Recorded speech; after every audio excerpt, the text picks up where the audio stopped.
A mí subir al escenario me requería una gran preparación desde el punto de vista de ese día. Yo estaba 3 horas antes en un escenario, antes de que empezara la función. Y ahí empezaba a hacer mi preparación, que era muy distinta, y es muy distinta de los actores. Mi concentración era hacer footing, imitar a Lee, haciendo en punta de pie, ¿no? Y si yo no hacía eso, tenía que hacerlo de cualquier manera para entrar, incluso hasta transpirado, ¿no?, al escenario. Porque dejaba todo, yo dejaba todo.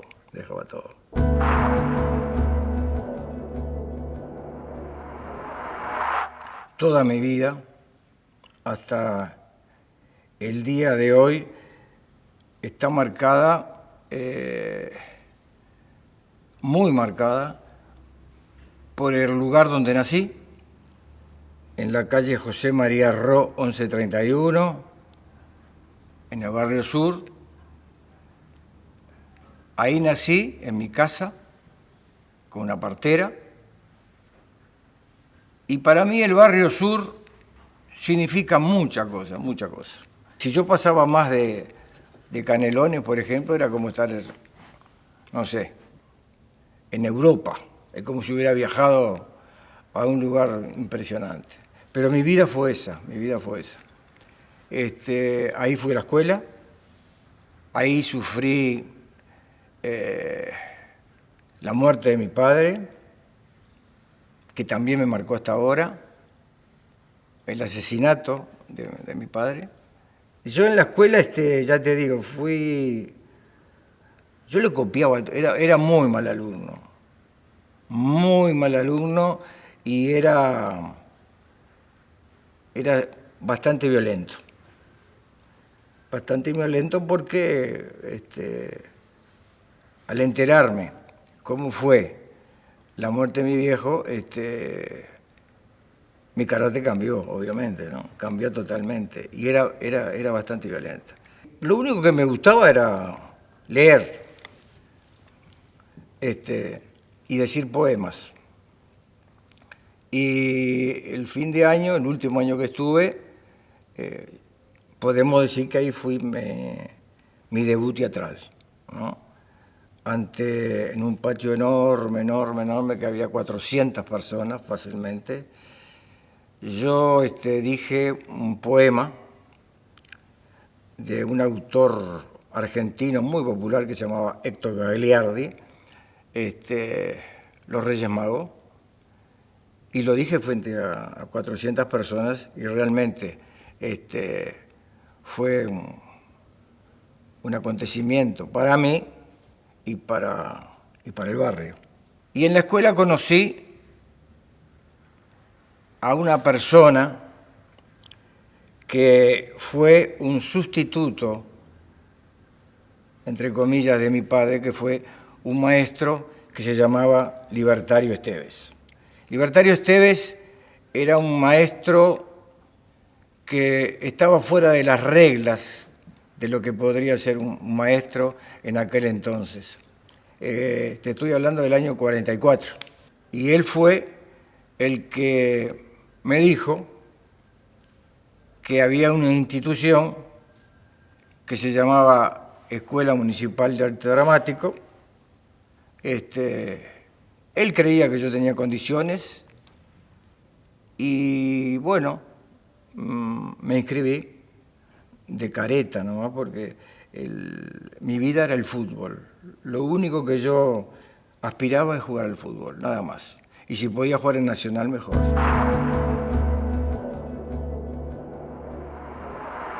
Y yo no estaba preparado, ni mucho menos culturalmente, para poder dar un examen. Yo no sabía quién era Florencio Sánchez, por ejemplo. Me podían preguntar de fútbol o algo, pero nada más, otra cosa no. Y de 250 aspirantes que había, quedaron 22. Y bueno, no sé cómo fue, pero de esos 22 quedé yo. una cosa inaudita, quedé yo. Y seguí siendo bastante ignorante con la materia teatral, ¿no? Bastante ignorante, bien turro, porque no iba al teatro, yo no iba al teatro, no me gustaba. Es más, en mi época el que trabajaba en teatro era puto, ¿no? Entonces no quería saber de nada. Y ahí empezó un periplo de la Escuela de Arte Dramático que fue muy importante, pero yo siempre digo que la verdadera escuela que tuve para el teatro fue mi barrio, en todo sentido, porque ahí había como una especie de amalgama de seres humanos muy importante. Había boxeadores, había jugadores de fútbol, campeones mundiales, había punguistas, había proxenetas,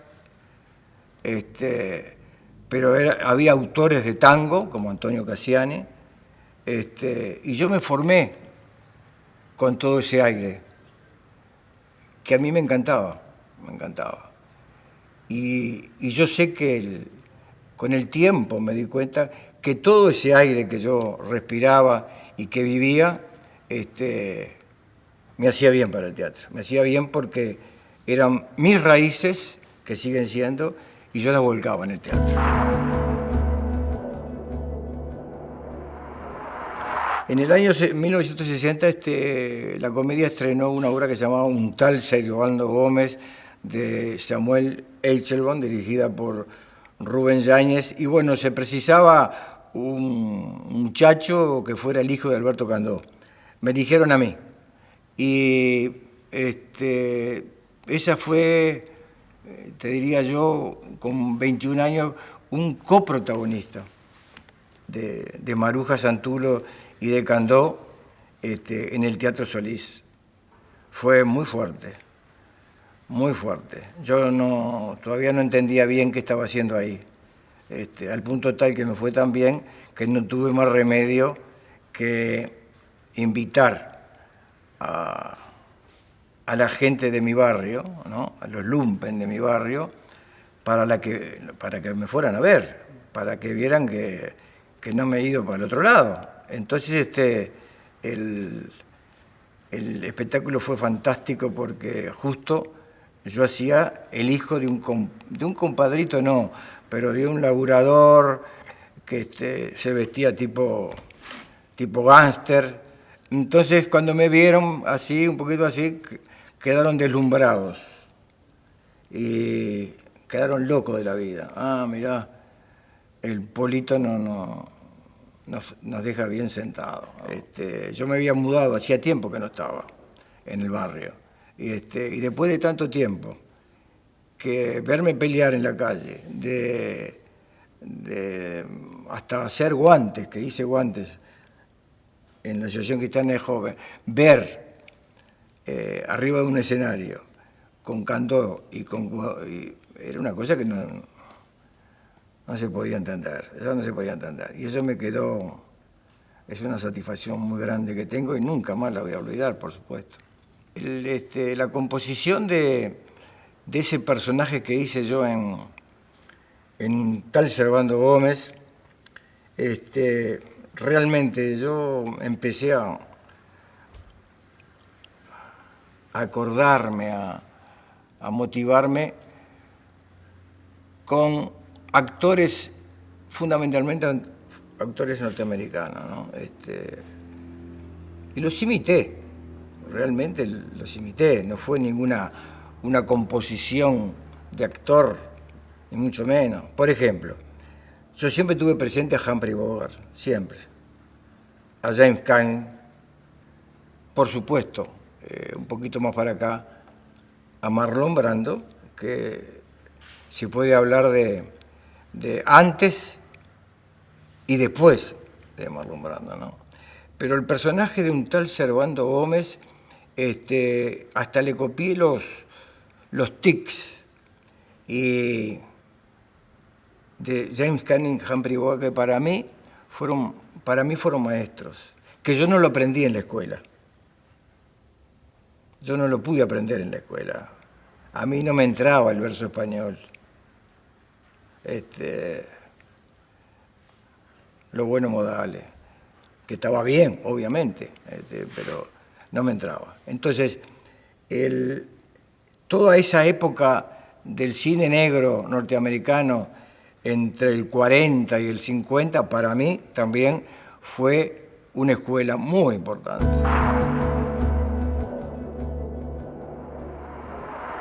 Fue un boom el asunto de hacer un tal Servando Gómez, porque no solamente que fue un éxito de público impresionante, sino porque las críticas para mi trabajo fueron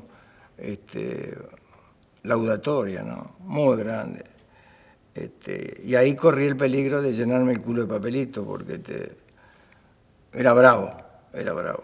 Todo el mundo hablaba de que yo tenía que ser contratado por la Comedia Nacional, porque en ese momento no estaba el actor que más o menos era yo, que era Walter Vidarte, gran actor uruguayo que falleció hace muy poco.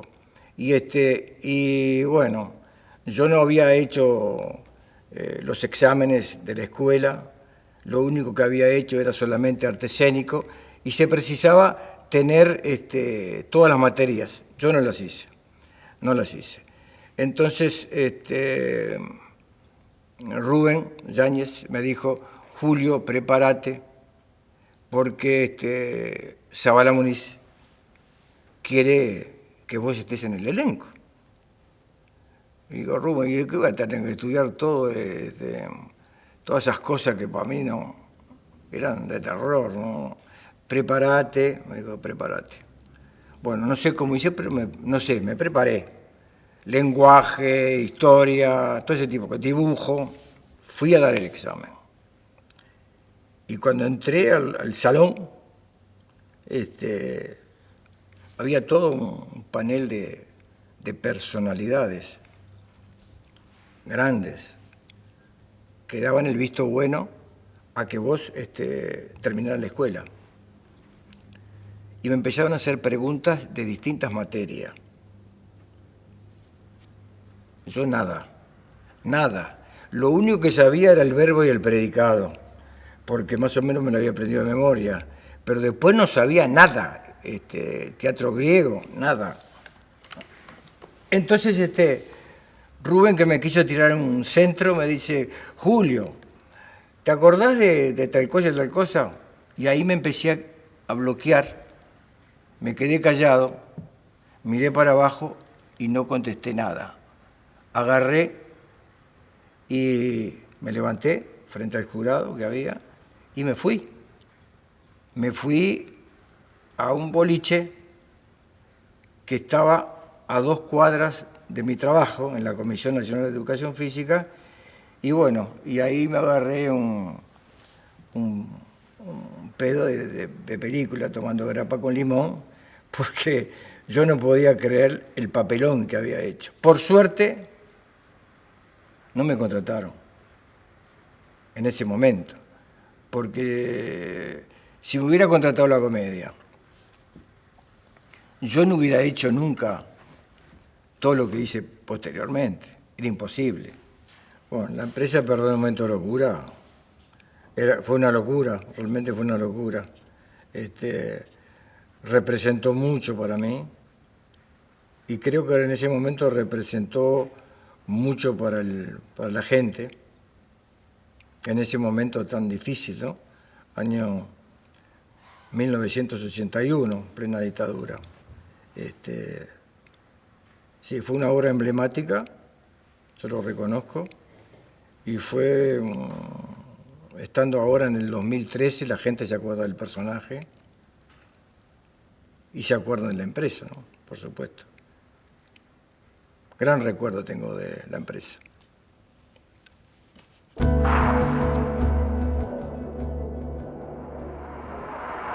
Me llegó el texto de La empresa perdona un momento de locura, de mi amigo Rodolfo Santana, venezolano, gran hermano. Y me pareció fantástico el texto. 2 personajes, prácticamente una vía de escenografía. Y bueno, esa obra que se estrenó en el año 1981, en plena dictadura, y no sabemos cómo, pero pasó el texto con la gente que podía prohibírtelo, pasó. No era muy explícito el texto, pero la gente entendía todo. El personaje ese, bueno, también fue, yo qué sé, fue un hito en mi carrera, ¿no? Muy fuerte, en la circular. Y también, viste, estrenamos en el 81 y hasta el 2000 yo lo estuve haciendo con distintas actrices. Y yo recuerdo, por ejemplo, las críticas, ¿no? Las críticas que hablaban de mi trabajo. Y decían que era también un momento cumbre de interpretación, de todo tipo de cosas. Y cómo lo había imaginado, cómo lo había trabajado intelectualmente. Bueno, yo no tuve más remedio que ser muy honesto, ¿no? En el sentido de que fue un personaje que existió en mi barrio, en la calle Paraguay, en uno de los conventillos, y yo lo único que hice fue imitarlo. Yo lo imitaba, textualmente, todos los gestos, y me quedó incorporado de una manera muy, muy grande, y lo hice así. Así que no hubo ninguna elaboración técnica, ni mucho menos. Y bueno, la gente se lo papó eso, ¿no? De que yo había hecho una cosa bárbara. Yo creo que no fue una cosa bárbara. El personaje era una cosa bárbara. Y yo creo que tuve obras teatrales superior a esa, ¿no? Desde el punto de vista creativo. No. Yo lo que vi, tipo, lo copié, todo le copié. Y bueno, ese fue un personaje y una obra que marcó un punto dentro del teatro uruguayo, ¿no? En plena dictadura, ¿no? Fue muy bueno, muy bueno. La empresa, hubo un momento en que no me abandonaba, ¿no? El personaje no me abandonaba. Y yo lo vivía las 24 horas del día, cosa que está mal.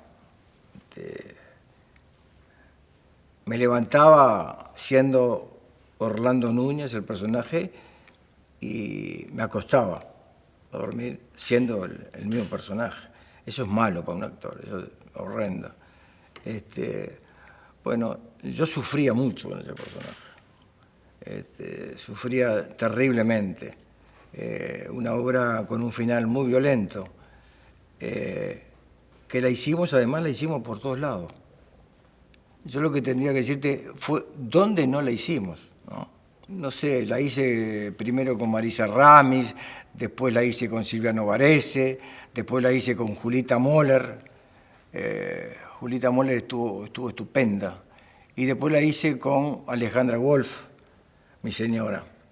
Y fueron casi unos cuantos años donde el proceso del personaje iba cambiando según la psicóloga que tuviera delante, ¿no? Eso iba cambiando un poco. El último fue medio impresionante porque, claro, tenía una mujer impresionante ahí, hasta me enamoré. El personaje se enamoró de la mina esta. Yo también me enamoré, pero digo, qué yegua, las cosas que me está haciendo, y está divina, ¿no? Bueno, pero ya te digo, fue la última función, creo que fue en el 2000. y la habíamos estrenado en 1981.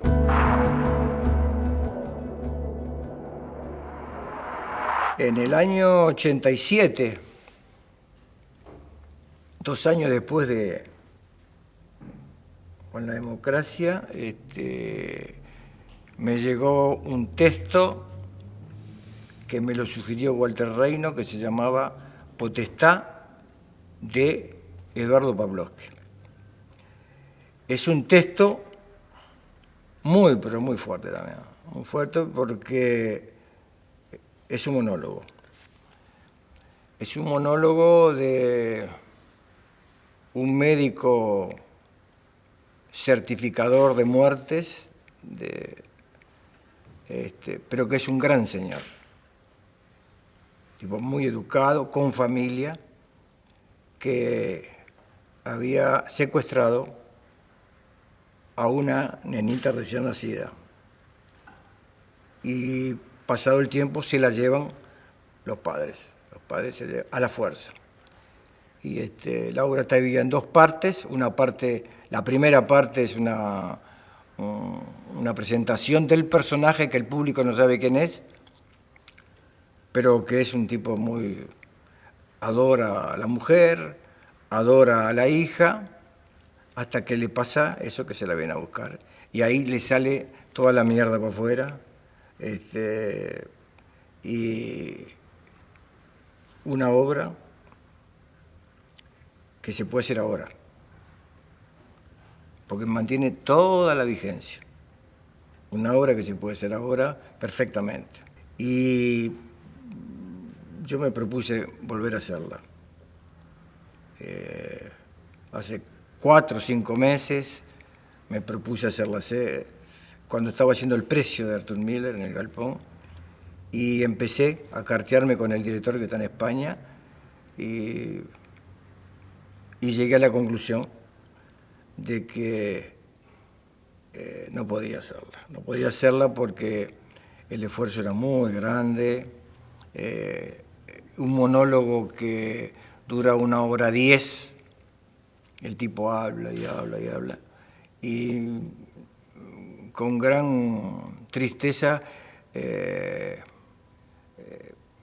opté por no hacerla porque iba a ser una tortura en vez de ser otra cosa, ¿no? Bueno, ahí está un poco lo que te decía yo, lo que era este personaje en la última parte, ¿no? Un tipo manchado de sangre, con sangre de gente inocente, torturador. Increíblemente, es una obra contada desde el torturador, por eso era una muy interesante obra, sigue siendo. Está la paradoja del actor, ¿no? Me sentí, aunque rechazo este tipo de personaje, pero actoralmente fue un picnic hacerlo, ¿no? Cuando me enteré de Liber Falco, quién era, cuando leí un libro escrito por Mario Barrey que se llamaba Falco nada más, yo dije, esto lo escribió un amigo mío, es como si fuera mi amigo, Liber Falco. Poeta maravilloso, un poeta maravilloso, que en su momento nunca fue reconocido por los grandes intelectuales, nunca fue reconocido. Para mí es el Picasso de la poesía. En 3 palabritas nomás dice 80.000 cosas, en 3 palabritas, ¿no? Y que aparentemente es muy, muy ingenuo. Muy ingenuo, no tiene nada de ingenuo, una cosa de hondura, de hondura. Yo he leído poemas fáciles y me ha tocado, muy fuerte, porque era José María Ro, era Paraguay, era Bicuí, ¿no? Y la bondad. Él era un tipo bondadoso. Parece que no fuera de este planeta. Lo dice Arrighi en su libro, ¿no? Parece que no fuera de este planeta. Era demasiado bueno.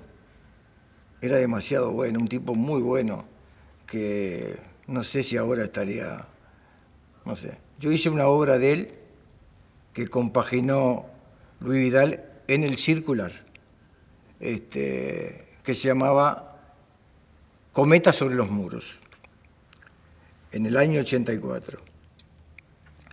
Fue un espectáculo muy conmovedor porque ahí aparecía Falco y aparecían todos los personajes donde él se movía, todos. Chela, la mujer y los demás compañeros, ¿no? Bueno, ahí estoy con Morris, que hacía uno de los amigos entrañables de Liber. También fue una obra que a mí la elegí yo, puedo decir que la elegí yo porque yo siempre me sentí amigo de Falco y me sentí consustanciado con su forma de vivir. Y bueno, también el público lo reconoció y le gustó mucho. Liber Falco, un personaje de película.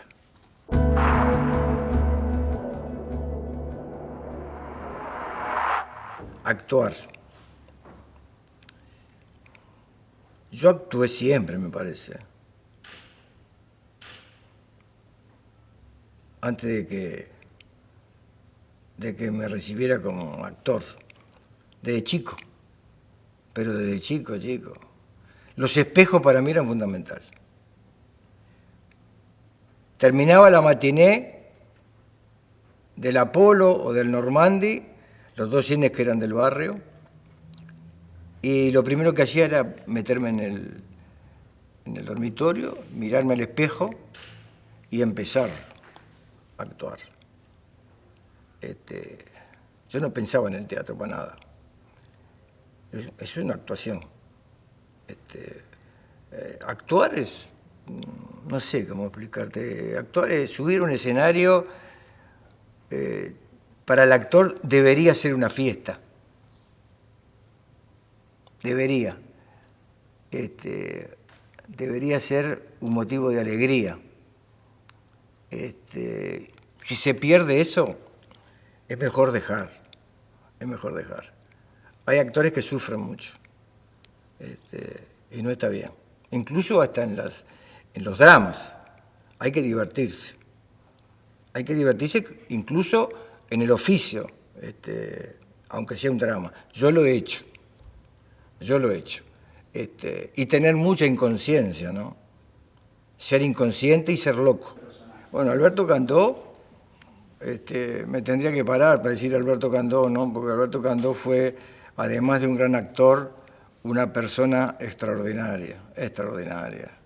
Él me enseñó mucho también, pero no me enseñaba de palabra, diciéndome, esto hay que... No, vos aprendías con Candó mirándolo, viéndolo, incluso en las mesas de café, cuando contaba las cosas, ¿no? Bueno, Candó era una cosa muy seria. Yo hice mucho trabajo con él de bolo. El bolo son los personajes que no hablaba, todo ese tipo de cosas. Y eso fue lo que me formó, más que nada, más que la escuela de arte dramático. Porque yo, por ejemplo, no concebía que había que saber, además de arte escénico, tenía que saber historia, dibujo, danza. A mí no me entraba eso, ¿no? Me sigue sin entrar, pero no me entraba.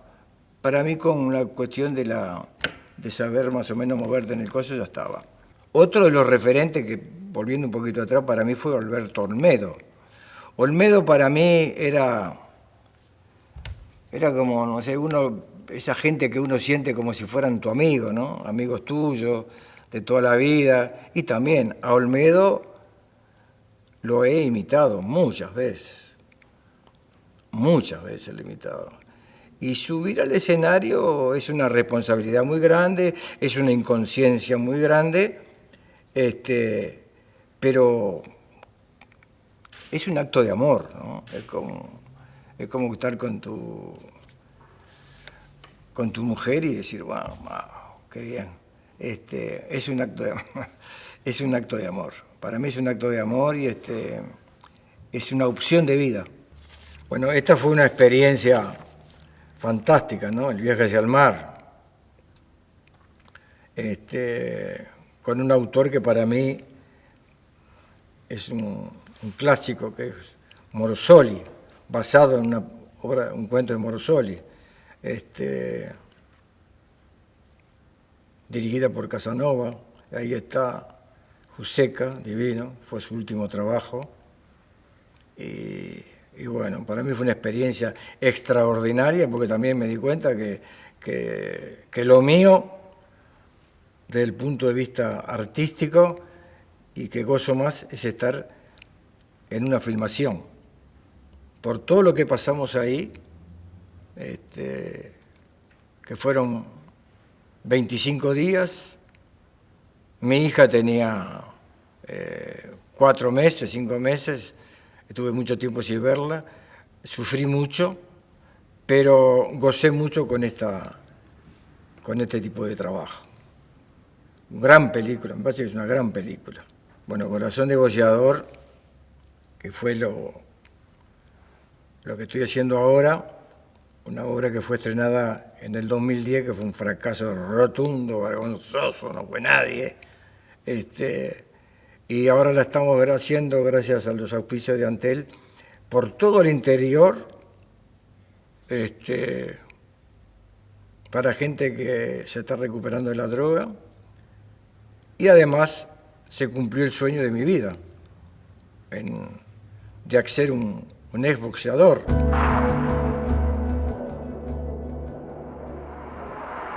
Yo creo que el teatro está muy emparentado con el boxeo, pero muy emparentado, con mi visión, obviamente. El asunto de los cenitales que caen sobre el medio del escenario, el boxeador que se prepara en el camarín con su director técnico que le pasa la vaselina, le hacen los masajes, se concentra, sube, el saludo, todo eso es muy teatral. Para mí es muy teatral, muy teatral. Yo gozo viendo eso, la verdad. Y hay una pelea de Ali con Foreman en África, en el Zaire, que yo tengo la película, que es una clase de arte escénico. Ver a Ali cómo manejó a Foreman es, para mi gusto, es como si vos ves la pelea, parecía que lo mataba Foreman, lo mataba. Sin embargo, Ali, incluso cuando Ali recibía un golpe, no en la cara, sino en los brazos, hacía como que estaba muerto, y era mentira. Él estaba trabajando psicológicamente a Foreman. Y creo que había dicho que a este negro yo lo tumbo en el 7º, me parece que era. Y fue así, lo tumbó en el 7º. No hizo nada Ali. Lo único que hacía era una clase de ballet. Siempre en puntapié, para atrás. Para mí era un goce, siempre para atrás. Largaba de vez en cuando, ¿no? Y Foreman, el del primer round de juego, que era una cosa, cuando llegó al 7º, largaba las manos así. ¡Pácate! Le encajó una acá, lo tiró, lo miró, y se levantó de vuelta, ¡pácate! Y ya terminó todo eso. Y terminó la pelea. Pero todo eso conllevaba un estudio psicológico de Ali, que fue muy fuerte, muy fuerte. todo lo que ustedes no ven de repente en los camarines, porque es muy parecido al teatro. Yo lo veo, capaz que estoy delirando, pero yo lo veo así, ¿viste? Y siempre también me impresionó eso, me impresionó y también siempre lo incorporé, siempre incorporé eso al teatro. El voceo es un arte, es una esgrima, es inteligencia, intuición, es pegar y no dejarse pegar.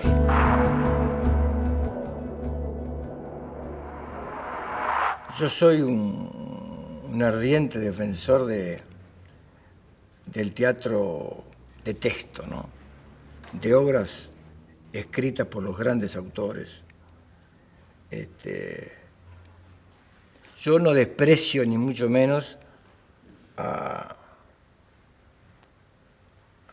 al teatro de imagen, que es pura imagen, el teatro donde está mezclado la música, la imagen, el ballet, donde se confluyen varias artes. Me parece que está muy bien, pero particularmente a mí me gustan, me siento más representado con los textos escritos, que ya están escritos, que es muy difícil inventar algo, es muy difícil inventar. Yo no he visto nada nuevo en teatro, nada nuevo, ni siquiera lo que vienen de allá arriba, ¿no? No he visto nada nuevo. Pero, por ejemplo, para ponerte un caso, donde tuve que participar con la comedia, una obra que se llamaba El hombre inventado, que dirigió Roberto Suárez. Roberto Suárez me parece que es, además de ser medio loco, es un genio. No hay discusión. Y la obra que hicimos, El hombre inventado, vos la veías como espectador y decías, ¿esto es el teatro uruguayo? Parece una obra europea. Era tanto el virtuosismo que había, a mí no me gustó. Yo se lo dije a él. Me parece que se enojó. Y no me llegaba. Estuvimos 9 meses ensayando. Para mí ensayar 2 meses ya es un parto, pero ensayamos 9 meses.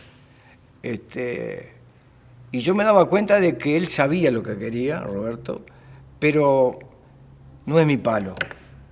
No es mi palo y yo lo respeto mucho. La prueba está que todo lo que hace es una genialidad. Y está. Pero para mí el teatro de texto es para mí es eso.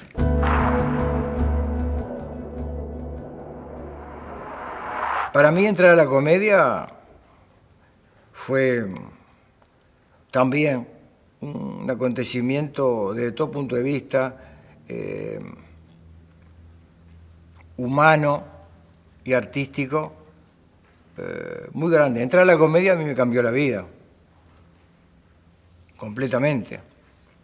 Yo sabía que iba a vivir de mi oficio, pero me cambió en otros aspectos también, ¿no? Me cambió, ahí conocí a mi futura mujer, la última psicóloga de la empresa, y me volví a reencontrar con cosas muy fuertes también, yo qué sé, los camarines, el famoso Camarín 22, me volvió a reencontrar con toda una especie de, también, yo no sé por qué, porque debo estar medio loco, pero veía como fantasmas, ¿viste? Los fantasmas del pasado, como el tango, los fantasmas del pasado, que fueron muy fuertes, muy fuertes. Para mí fue un privilegio, donde aprendí muchas cosas, aprendí mucho. Pero también me he dado cuenta que mi estilo no no estaba muy con el de la comedia, ¿no? El mío era otro estilo, pero igual, emplamaron los dos. Y entrar a la comedia es entrar al mejor elenco de Latinoamérica, lejos, por lo que sea, o por talento o porque monetariamente son muy fuertes, pero es el mejor elenco que hay en el Uruguay. Y fueron 15 años que estuve ahí, ¿no? Fantásticos, donde empecé a conocer gente que no conocía y el último día que me fui, yo no me fui, me fueron, ¿no? Porque tuve que jubilarme, al cumplir la edad me tuve que jubilar. Y me despedí bien porque tuve que hacer una obra, El viento entre los álamos,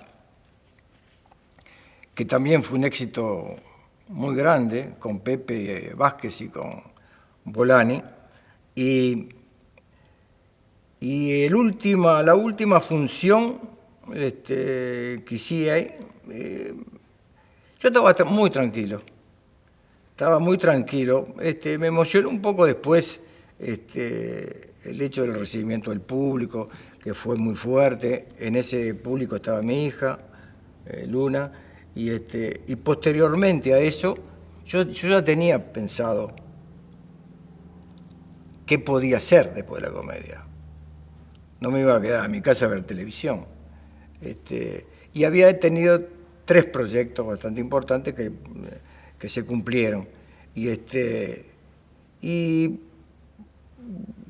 te puedo decir que la extrañé a la comedia bastante, más que nada por ese cuestión cotidiano que tenía, que a mí me encanta, ¿no? La rutina, 2:30, 5:30 ensayo, de 8 a 12 funciones de lo que fuera. Era una rutina muy linda y muy rigurosa, que se está cumpliendo también ahora. Eso lo extraño bastante, ¿no? Hacer teatro por las tuyas es muy jodido y ahí se nota el sacrificio de todos los teatros independientes.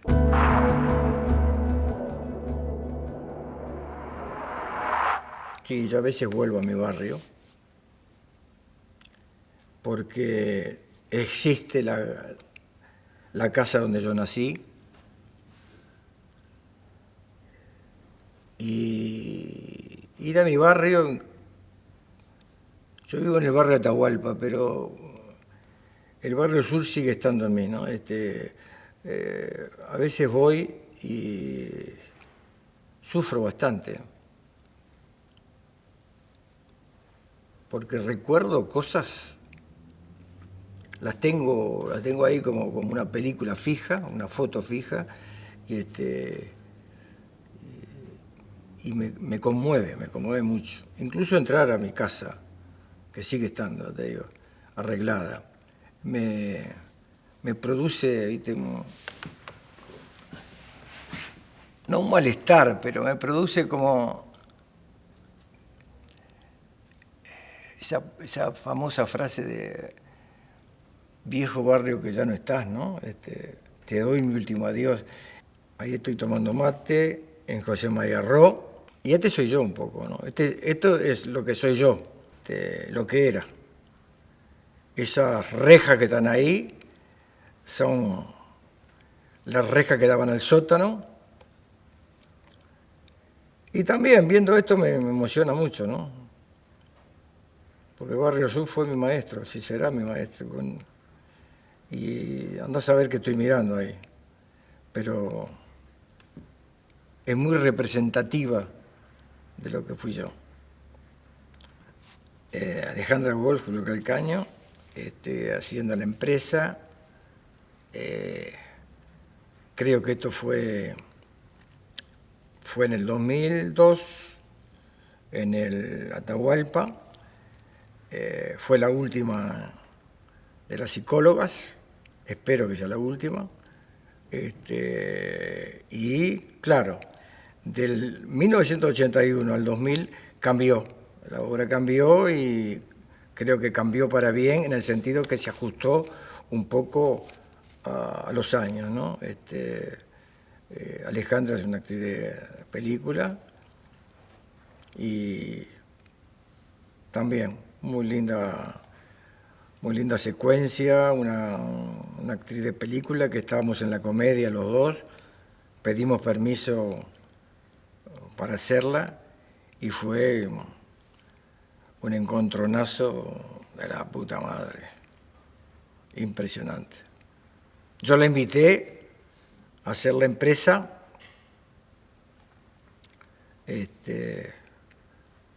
con motivos más bajos, pero bueno, después fue un éxito también esto, ¿no? Me encantó hacerla con ella.